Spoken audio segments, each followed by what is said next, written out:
مینا کی طرف روانگی۔ حج کے ایام 8 ذی الحج سے شروع ہوتے ہیں۔ اسے یوم الترویہ بھی کہا جاتا ہے۔ اس دن حج تمتع کرنے والے نیز میقات کے اندر رہائش پذیر لوگ اپنی اپنی رہائش گاہوں سے احرام باندھ کر نماز ظہر سے پہلے مینا پہنچ جائیں۔ ظہر کی نماز مینا میں قصر ادا کی جائے گی۔ اسی طرح عصر، مغرب اور عشاء کی نمازیں بھی قصر ہی پڑھی جائیں گی۔ مقامی اور مسافر تمام حضرات قصر ہی ادا کریں گے، کیونکہ نبی کریم صلی اللہ علیہ وآلہ وسلم کے ساتھ حج وداع ادا کرنے والے سبھی قسم کے لوگ تھے، مقامی بھی اور مسافر بھی۔ آپ نے کسی کو پوری نماز ادا کرنے کا حکم نہیں دیا اور نہ ہی کسی نے پوری نماز ادا کی ہے۔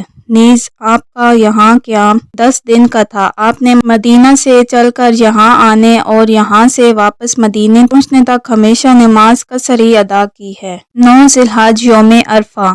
یوم عرفہ کو سورج نکلنے کے بعد مینا سے عرفات کے لیے چلنا چاہیے۔ کچھ لوگ آدھی رات ہی کو بغیر کسی عذر کے مینا سے عرفات کی طرف نکل جاتے ہیں، جو غلط ہے۔ مینا سے عرفات جاتے ہوئے تلبیہ، تکبیر اور تہلیل پکارنا سنت ہے۔ مینا سے سیدھے میدان عرفات پہنچنے کی بجائے وادی نمرہ میں زوال تک ٹھہرنا سنت ہے، اور زوال کے بعد میدان عرفات میں داخل ہو جائیں اور مسجد نمرہ میں امام کا خطبہ سننا اور پھر نماز ظہر اور عصر ایک اذان اور 2 اقامت کے ساتھ جمع و قصر کر کے پڑھنی سنت ہے۔ ان کے علاوہ نہ تو کوئی اور نوافل ہے، نہ ہی نماز ظہر اور عصر الگ الگ اور پوری پڑھنا ثابت ہے، اور نہ ہی زوال سے پہلے میدان عرفات سے وقوف کیا جا سکتا ہے۔ یاد رہے کہ وقوف عرفہ ہی حج ہے، اگر یہ فوت ہو جائے تو حج ادا نہ ہوگا۔ اگر کسی نے غلطی سے عرفہ کی بجائے وادی نمرہ ہی میں وقوف کر لیا تو بھی اس کا حج ادا نہیں ہوگا۔ وقوف سے مراد 8 ذی الحج زوال آفتاب سے لے کر 10 ذی الحج کی طلوع فجر تک ہے، اور اس دوران بھی چند لمحے بھی کسی نے میدان عرفات میں قیام کر لیا تو شرط پوری ہو جائے گی۔ مسجد نمرہ میں نماز ادا کرنا اور خطبہ سننا افضل ہے، لیکن پورے میدان عرفات میں یہ فرائض ادا ہو سکتے ہیں۔ نمازوں کی ادائیگی کے بعد آپ غروب آفتاب تک فارغ ہو گئے ہیں۔ اب آپ ان لمحات کو غنیمت جانی اور زیادہ سے زیادہ کھڑے ہو کر قبلہ رخ ہو کر عاجزی سے اپنے رب کے حضور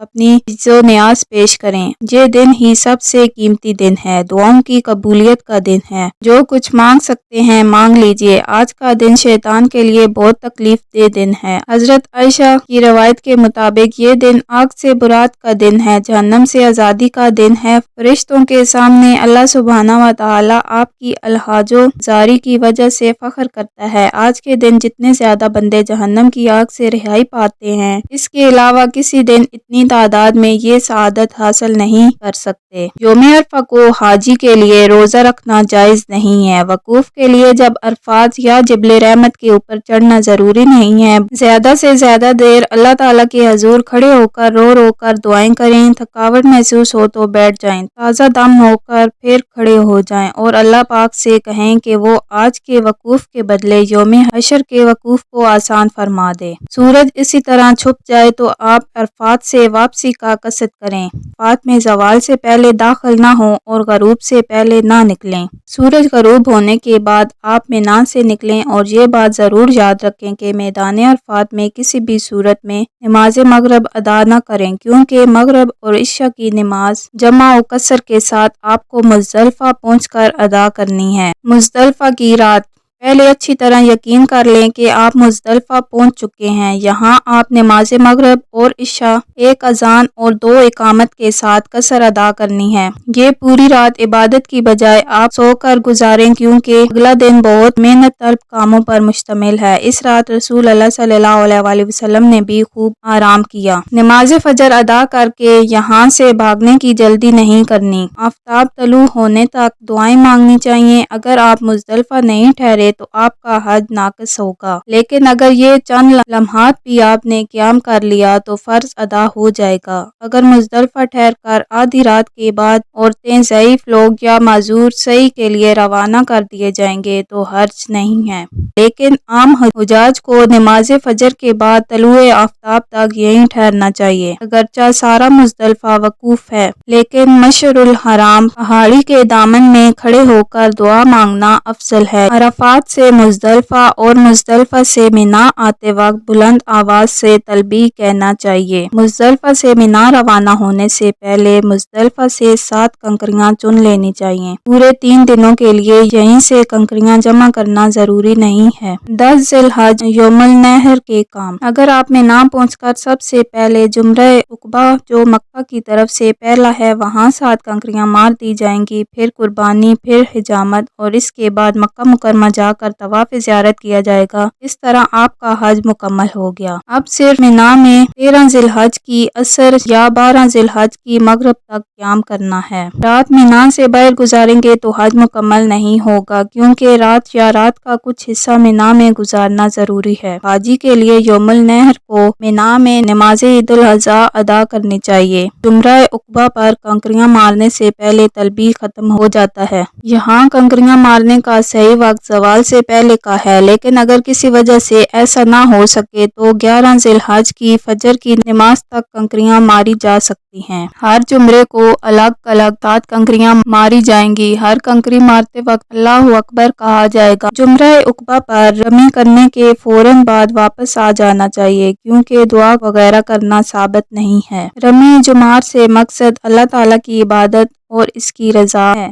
کنکری کا حجم چنے کے دانے کے برابر ہونا چاہیے۔ بڑے بڑے پتھر، جوتے اور چھریاں وغیرہ پھینکنا ناجائز ہے۔ بوڑھوں اور معذوروں کی طرف سے رمی کرنا جائز ہے۔ قربانی کے مسائل اور طریقہ۔ حج تمتع اور حج قران ادا کرنے والوں پر قربانی واجب ہے۔ اگر استطاعت نہ ہو تو حج کے دنوں میں 3 اور گھر واپس جا کر 7 روزے رکھنا ضروری ہے۔ ایام تشریق یعنی 10 ذی الحج سے 13 ذی الحج عصر تک قربانی جائز ہے۔ استطاعت ہو تو 1 سے زیادہ بھی قربانی کی جا سکتی ہے۔ قربانی یعنی خون بہا کی بجائے اس کی قیمت صدقہ کرنا جائز نہیں ہے۔ حجامت کے مسائل۔ قربانی کے بعد حاجی کو اپنے سر کے سارے بال منڈوانا یا کٹوانا چاہیے۔ حلق یا سارے بال اتروانا سیر سے 3 گنا زیادہ اجر کا باعث ہے، اس لیے بال منڈوانا افضل ہے، خاص طور پر جو شخص پہلی مرتبہ حج یا عمرے کی سعادت حاصل کر رہا ہو۔ خواتین کے لیے اتنا ہی کافی ہے کہ وہ انگشت بھر بال خود یا اپنے محرم سے کٹوا لیں، غیر محرم سے کٹوانا حرام ہے۔ حجامت کے بعد ناخن وغیرہ بھی تراشنے چاہیے۔ حلق یا تقصیر کے بعد ممنوع چیز حلال ہو جائے گی، مثلاً خوشبو لگانا، سلے ہوئے کپڑے پہننا، شکار وغیرہ کرنا۔ طواف زیارت کے مسائل۔ 10 ذی الحج کو قربانی کے بعد مکہ مکرمہ آ کر طواف زیارت کرنا فرض ہے۔ حج تمتع اور افراد میں طواف کے بعد سعی کرنا ہے۔ قیام مینا کے دوران میں طواف افاضہ کرنا ضروری ہے، اس کے بغیر حج نامکمل ہوتا ہے۔ طواف زیارت کے بعد مینا جا کر رات بسر کرنا ضروری ہے۔ اگر کوئی رات وہاں نہیں گزار سکتا تو اس پر دم واجب ہوگا۔ ایام تشریق کے مسائل۔ ایام تشریق سے مراد 10 ذی الحج سے لے کر 13 ذی الحج کے دن ہیں۔ ان دنوں میں سوائے کنکریاں مارنے اور مینا میں رات گزارنے کے سوا اور کوئی خاص عبادت نہیں ہے۔ زیادہ سے زیادہ اللہ کا ذکر کریں، ہو سکے تو مسجد خیف میں نمازیں ادا کریں۔ وہاں تمام انبیاء کرام علیہ السلام نے نمازیں ادا کی ہیں۔ 12 ذی الحج کی مغرب تک وہاں قیام ضروری ہے۔ آخری یوم 13 ذی الحج کی عصر کی ہے۔ اس کے بعد آپ کو مکہ مکرمہ واپس آ کر رہنے یا دیگر نقل و حرکت کرنے کی اجازت ہے۔ اب اللہ کا شکر ادا کیجیے کہ آپ کا حج مکمل ہو گیا۔ اب سوائے طواف و دعا کے اور کوئی ذمہ داری باقی نہیں رہی۔ اب جب تک اللہ کریم کی طرف سے آپ کو موقع میسر ہو، جی بھر کر بیت اللہ کے طواف کریں، ذکر و اذکار اور دعاؤں میں وقت صرف کریں، صدقات و خیرات کی جتنی زیادہ ہمت ہو کریں۔ یہ غنیمت کے لمحات ہیں، انہیں اپنے رب کی رضا میں بسر کریں۔ مکہ مکرمہ کی زیارتیں ضرور کریں۔ بلا عذر بار بار مسجد عائشہ سے احرام باندھ کر عمرے پر عمرہ کرنا غیر مسنون ہے، اس سے بچیں اور زیادہ سے زیادہ طواف بیت اللہ میں اپنا وقت صرف کریں۔ طواف وداع۔ حج مکمل ہونے کے بعد آپ اپنے وطن روانہ ہو رہے ہوں یا زیارت مدینہ کا قصد رکھتے ہوں تو اللہ کے گھر میں رخصتی سے پہلے ضرور آئیں اور بیت اللہ کا طواف کیجیے۔ اگر یہ رہ جائے تو حج نامکمل ہوگا۔